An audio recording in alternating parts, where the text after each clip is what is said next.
नमस्कार दोस्तों। आज फिर मैं आपके लिए ज्ञान से भरी एक कहानी लेकर आया हूं।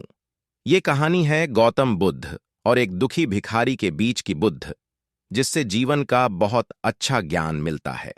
कहानी शुरू करते हैं। एक बार महात्मा बुद्ध एक गांव में अपने शिष्यों सहित घने पेड़ की छांव के नीचे बैठे थे। आसपास के गांवों से बहुत से लोग अपनी मानसिक समस्याएं लेकर महात्मा बुद्ध के पास आ रहे थे। महात्मा बुद्ध उन सबकी मानसिक परेशानियों का समाधान देते।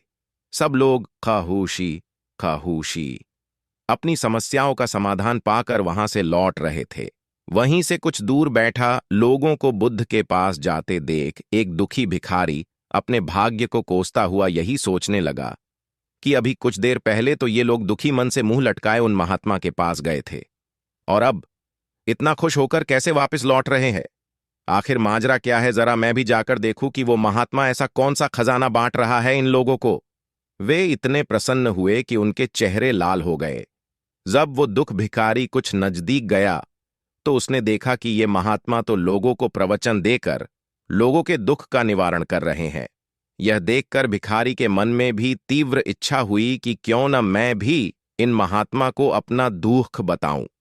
मुझे भी अपने दुख का समाधान अवश्य मिलेगा। बस फिर क्या था, समाधान पाने की लालसा लिए भिखारी महात्मा बुद्ध के सामने पहुंचा और हाथ जोड़ ढहकर प्रणाम करते हुए बोला, हे महात्मा बुद्ध, मैं भी लोगों की मदद करना चाहता हूं।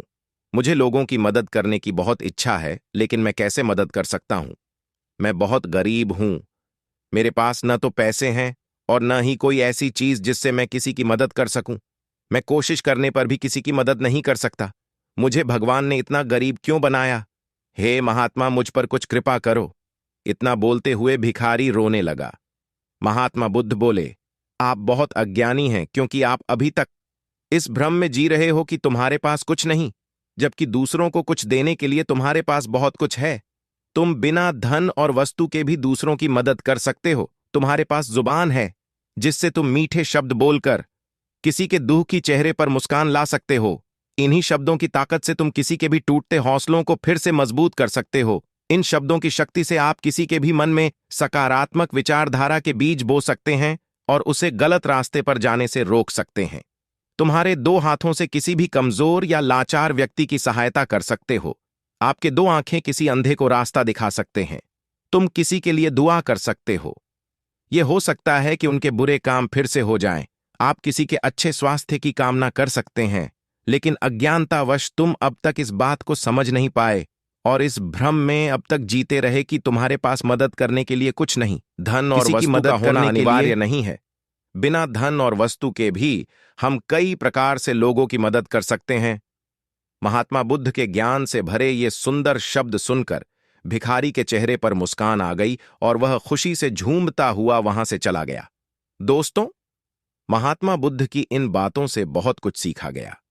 आजकल बहुत से लोग यह सोचकर दुखी होते हैं कि मेरे पास ये नहीं है, बल्कि जो आपके पास है उसी में संतुष्ट रहना सीखें और बिना मतलब के लोगों की मदद करें।